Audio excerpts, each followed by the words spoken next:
Ah, são nos mínimos detalhes que eu me sinto abençoada.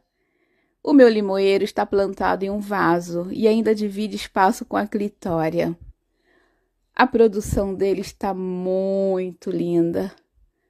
Lindos limões, verdinhos, enormes.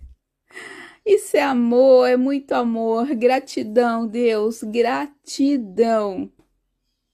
Porque o sol ainda nasce, ele brilha, a chuva cai e o vento existe.